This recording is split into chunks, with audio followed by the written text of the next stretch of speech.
사랑하는 성도 여러분, 오늘 우리는 믿음의 여정에서 가장 치열한 전쟁터, 바로 우리의 마음에 관한 이야기를 나누고자 합니다. 이 귀한 말씀을 듣기 전 잠시 마음을 모아 주님께 기도드리겠습니다. 사랑과 은혜가 풍성하신 하나님 아버지, 이 시간 주님의 말씀을 사모하는 당신의 자녀들이 한자리에 모였습니다. 우리의 마음밭을 옥토로 기경하여 주시고 오늘 선포되는 말씀의 씨앗이 깊이 뿌리내려 30배, 60배, 100배의 열매를 맺게 하옵소서. 성령님, 우리의 생각과 마음을 주장하여 주셔서 세상의 염려와 근심이 아닌 오직 주님이 주시는 평강과 진리로 가득 채워 주옵소서. 이 모든 말씀, 우리를 구원하신 주 예수 그리스도의 이름으로 기도드립니다. 아멘. 혹시 이 귀한 말씀을 더 많은 이들과 나누기 원하신다면 구독과 좋아요를 통해 하나님의 은혜를 전하는 통로가 되어 주십시오. 여러분의 작은 실천이 누군가에게는 큰 위로와 희망이 될 수 있습니다. 주님의 이름으로 여러분을 축복합니다. 우리의 삶은 종종 눈에 보이는 현실과 마음속 감정에 의해 흔들립니다. 하지만 믿음의 사람은 감정으로 살지 않고 눈에 보이는 것으로만 판단하지 않습니다. 왜냐하면 우리 하나님께서는 이미 우리를 위해 길을 예비해 두셨기 때문입니다.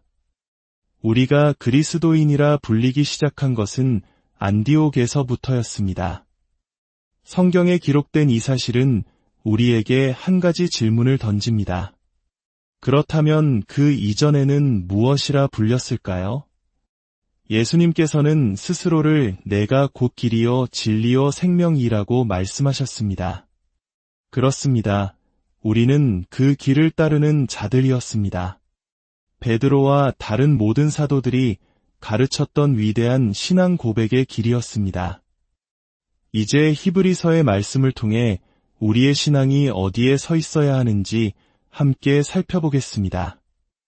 히브리서 5장은 우리에게 영적 성숙에 대해 이야기합니다. 젖을 먹는 자마다 어린 아이니 위의 말씀을 경험하지 못한 자요. 단단한 음식은 장성한 자의 것이니 그들은 지각을 사용함으로 연단을 받아 선악을 분별하는 자들이니라. 갓난아기가 젖을 먹듯 신앙의 초기 단계에서는 기본적인 진리의 말씀이 필요합니다. 하지만 언제까지나 젖만 먹고 있을 수는 없습니다.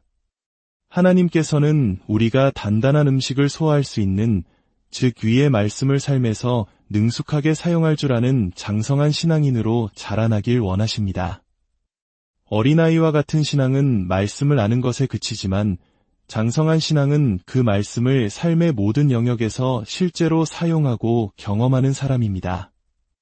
선과 악, 하나님의 뜻과 세상의 유혹을 분별할 줄 아는 지혜는 바로 이 말씀을 사용하는 훈련을 통해 길러집니다. 이것이 바로 오늘 우리가 나누고자 하는 핵심입니다. 젖을 떼고 단단한 음식을 먹는다는 것은 신앙의 기초 원리들을 넘어 더 깊은 차원으로 나아가는 것을 의미합니다. 히브리서 6장은 이렇게 이어집니다.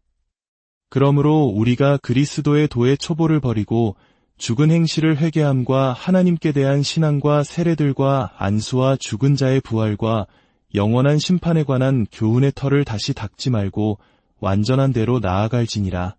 회개, 믿음, 세례, 안수, 부활, 심판.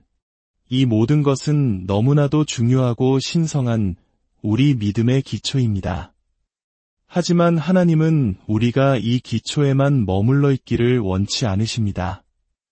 이 기초 위에 견고한 믿음의 집을 짓고 완전한데, 즉 성숙한 신앙으로 나아가기를 바라십니다.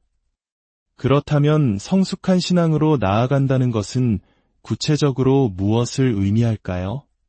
그것은 바로 우리의 생각과 마음을 다스리는 법을 배우는 것입니다. 빌립보서 4장으로 함께 가보겠습니다. 이 말씀은 우리 영혼의 닭과도 같습니다. 아무것도 염려하지 말고 다만 모든 일에 기도와 간구로 너희 구할 것을 감사함으로 하나님께 아뢰라. 그리하면 모든 지각에 뛰어난 하나님의 평강이 그리스도 예수 안에서 너희 마음과 생각을 지키시리라. 아무것도 염려하지 말라. 이것은 단순한 권유가 아닌 주님의 명령입니다. 현실의 문제가 아무리 거대해 보일지라도 우리는 염려 대신 기도를 선택해야 합니다. 그것도 그냥 기도가 아니라 감사함으로 드리는 기도입니다. 이미 이루어 주실 것을 믿고 감사할 때 인간의 이해를 초월하는 하나님의 평강이 우리의 마음과 생각을 지키는 파수꾼이 되어 주신다고 약속하셨습니다. 그리고 말씀은 여기서 멈추지 않습니다. 끝으로 형제들아, 무엇에든지 참되며 무엇에든지 경건하며 무엇에든지 옳으며 무엇에든지 정결하며 무엇에든지 사랑받을 만하며 무엇에든지 칭찬받을 만하며 무슨 덕이 있든지 무슨 기림이 있든지 이것들을 생각하라. 이것이 바로 단단한 음식입니다. 이것이 바로 위의 말씀을 능숙하게 사용하는 비결입니다. 하나님은 우리에게 무엇을 생각해야 하는지 명확하게 알려주셨습니다. 우리의 생각은 그냥 흘러가도록 내버려 두어야 할 대상이 아니라 우리가 적극적으로 선택하고 집중해야 할 대상입니다. 진실한 것, 경건한 것, 옳은 것, 사랑스러운 것, 칭찬할 만한 것들로 우리의 생각의 밭을 가꾸어야 합니다. 한 목회자의 실제 이야기를 들려드리겠습니다.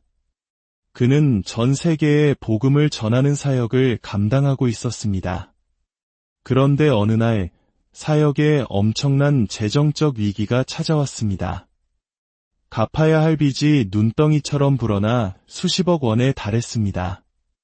마치 IMF 외환 위기 시절 우리 사회 전체가 겪었던 그 막막함과도 같았을 겁니다. 밤에 잠을 이룰 수 없었고 수십억 원이라는 숫자가 머릿속을 떠나지 않았습니다. 기도하려고 눈을 감아도 그 거대한 빚의 무게가 마음을 짓눌렀습니다. 그는 자신이 빌립보서 4장의 말씀을 어기고 있음을 깨달았습니다. 그는 빚이라는 문제에 자신의 모든 생각을 고정시켜 버렸던 것입니다. 그날 밤 그는 아내를 깨워 함께 무릎을 꿇었습니다. 마태복음 18장의 약속의 말씀을 붙잡고 두 사람이 마음을 같이하여 기도했습니다. 하나님, 이 모든 염려를 주님께 맡깁니다. 이 문제는 이제 우리의 것이 아니라 주님의 것입니다. 하지만 기도를 마친 후에도 수십억이라는 생각은 끈질기게 그를 공격해왔습니다. 그때마다 그는 의지적으로 외쳤습니다. 아니, 나는 그 생각을 만질 여유가 없다. 나는 그 생각에 내 마음을 내어줄 수 없다. 나는 빌립보서 4장의 말씀에 순종해야 한다. 나는 진실하고 경건하고 아름다운 것들을 생각하리라. 하나님, 빚이 없는 것이 얼마나 감사한지요. 할렐루야.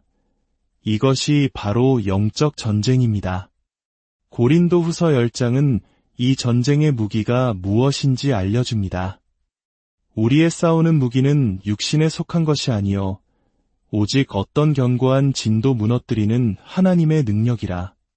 모든 이론을 무너뜨리며 하나님 아는 것을 대적하여 높아진 것을 다 무너뜨리고 모든 생각을 사로잡아 그리스도에게 복종하게 하니 우리의 생각 속에 자리 잡은 견고한 진이 있습니다. 이건 불가능해, 나는 할 수 없어와 같은 부정적인 생각의 요새들입니다. 우리의 무기는 바로 하나님의 능력, 그분의 말씀입니다. 우리는 이 말씀을 가지고 그 모든 부정적인 생각들을 깨뜨리고 포로로 사로잡아 그리스도께 복종시켜야 합니다. 그 목회자는 며칠, 몇 주 동안 이 생각의 전쟁을 계속했습니다. 빚에 대한 생각이 떠오를 때마다 그는 그 생각을 포로로 잡아 하나님의 약속 앞에 복종시켰습니다. 그러자 놀라운 일이 일어났습니다. 시간이 지날수록 부정적인 생각의 공격이 점점 뜸해졌고 마침내 그의 마음에는 문제에 대한 염려가 아닌 하나님의 평강만이 가득하게 되었습니다. 그가 문제에서 눈을 떼고 하나님께 시선을 고정했을 때 하나님께서 일하기 시작하셨습니다. 기적적인 방법으로 재정이 채워지기 시작했고 얼마 지나지 않아 그 수십억 원의 빚을 모두 갚았을 뿐만 아니라 사역 역사상 처음으로 모든 대금을 단 한 번에 지불하는 놀라운 축복을 경험하게 되었습니다. 사랑하는 성도 여러분, 이것이 바로 위의 말씀을 능숙하게 사용하는 자의 삶입니다. 이것이 단단한 음식을 먹는 장성한 신앙인의 모습입니다. 문제가 사라져서 평안한 것이 아니라 문제 속에서도 하나님의 말씀을 붙잡아 평안을 쟁취하는 것입니다. 혹시 지금 여러분의 삶에 수십억 원의 빚과도 같은 거대한 문제가 있습니까? 건강의 문제, 관계의 문제, 자녀의 문제로 인해 밤잠을 설치고 계십니까? 기억하십시오. 그 문제에 여러분의 생각을 고정시키지 마십시오. 그것은 여러분의 생각이 머물러야 할 자리가 아닙니다. 빌립보서 4장의 말씀대로 참되고 경건하고 옳고 사랑스러운 것, 바로 살아계신 하나님과 그분의 신실하신 약속에 여러분의 생각을 고정하십시오. 고린도후서 10장의 말씀처럼 모든 염려의 생각을 사로잡아 그리스도께 복종시키십시오. 그리할 때 모든 지각에 뛰어난 하나님의 평강이 여러분의 마음과 생각을 지키실 것입니다. 그리고 여러분이 생각의 전쟁에서 승리할 때 하나님께서 여러분의 삶의 전쟁에서 기적적인 승리를 가져다 주실 것입니다. 함께 기도하겠습니다. 전능하신 하나님 아버지, 오늘 말씀을 통해 우리의 마음과 생각을 지키는 것이 얼마나 중요한 영적 원리인지 깨닫게 하시니 감사합니다. 세상의 문제와 염려에 우리의 생각을 빼앗기지 않게 하시고 오직 주님의 약속의 말씀 위에 우리의 생각을 굳건히 세우게 하옵소서. 우리 안에 있는 모든 부정적인 생각과 견고한 짐들이 예수 그리스도의 이름의 능력 앞에 무너지게 하시고 모든 생각을 사로잡아 그리스도께 복종시키는 믿음의 용사들이 되게 하여 주옵소서. 그리하여 주님이 주시는 참된 평강 속에서 날마다 승리의 삶을 살게 하옵소서. 주 예수 그리스도의 이름으로 여러분의 가정과 직장, 그리고 삶의 모든 영역에 하나님의 넘치는 축복과 평강이 함께하기를 간절히 기도합니다.